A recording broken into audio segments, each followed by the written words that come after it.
बहुत समय पहले की बात है। एक छोटे से गांव में एक साधु महाराज रहते थे। वे श्री कृष्ण के परम भक्त थे और हमेशा भगवत गीता और गरुड़ पुराण का पाठ किया करते थे। गांव के लोग उनकी बातें सुनने के लिए रोज उनके पास आते। एक दिन गांव के एक वृद्ध व्यक्ति जिसका नाम भानु था, साधु महाराज के पास आया और कहा, महाराज, मैं बहुत परेशान हूं। मेरा स्वास्थ्य बिगड़ता जा रहा है और मुझे अजीब अजीब संकेत मिल रहे हैं। क्या ये मेरे जीवन के अंत की ओर इशारा कर रहे हैं? साधु महाराज मुस्कुराए और बोले, भानु, श्री कृष्ण ने गरुड़ पुराण में बताया है कि मृत्यु से पहले मनुष्य को 7 संकेत मिलते हैं। अगर तुम ध्यान से इन संकेतों को समझोगे तो समय रहते अपने कर्म सुधार सकते हो और मोक्ष की प्राप्ति कर सकते हो। चलो, मैं तुम्हें इन संकेतों के बारे में बताता हूं। पहला संकेत, शरीर की शक्ति का कम होना। साधु महाराज बोले, मृत्यु से पहले व्यक्ति की शारीरिक शक्ति कम होने लगती है। शरीर थका हुआ महसूस करता है और किसी भी काम में मन नहीं लगता। भानु ने सिर हिलाया और कहा, हां महाराज, अब मैं छोटी छोटी चीजें करने में भी थक जाता हूं। पहले ऐसा नहीं था। दूसरा संकेत, भोजन और पानी की इच्छा का समाप्त होना। साधु महाराज ने आगे कहा, दूसरा संकेत यह है कि व्यक्ति की भूख प्यास कम हो जाती है। उसे स्वादिष्ट भोजन में भी रुचि नहीं होती।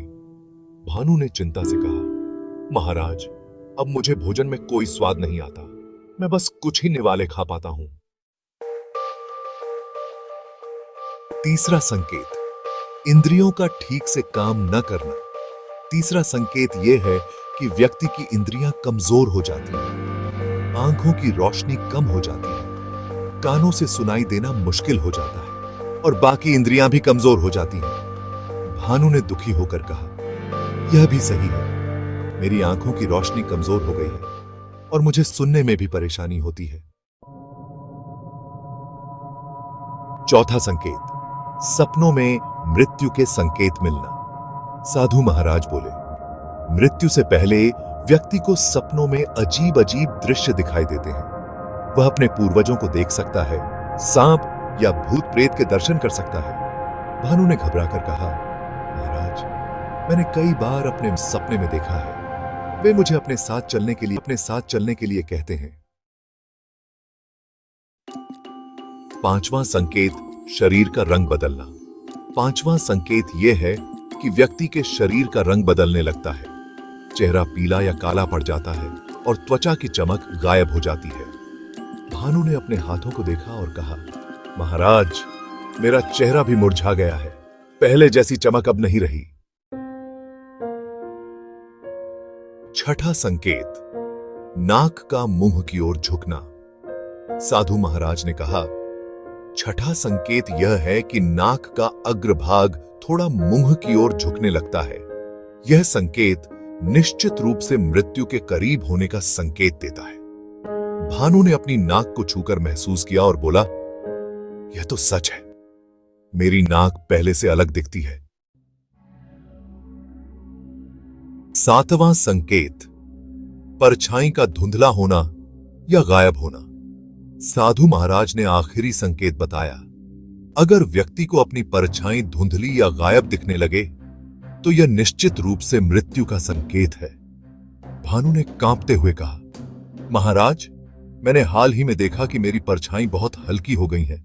कई बार तो दिखाई भी नहीं देती। साधु महाराज की सलाह। साधु महाराज ने भानु का हाथ पकड़ते हुए कहा, भानु, ये संकेत तुम्हें इसलिए मिल रहे हैं ताकि तुम अपने शेष जीवन को अच्छे कर्मों में लगाओ। श्री कृष्ण ने कहा है कि मृत्यु निश्चित है, लेकिन जो व्यक्ति अच्छे कर्म करता है और भगवान का स्मरण करता है, उसे मोक्ष की प्राप्ति होती है। भानु ने साधु महाराज की बात मानी। उसने अपने बचे हुए जीवन में सेवा, दान और भक्ति का मार्ग अपनाया। कुछ समय बाद वह शांतिपूर्ण तरीके से इस संसार को छोड़कर श्री कृष्ण के चरणों में समा गया।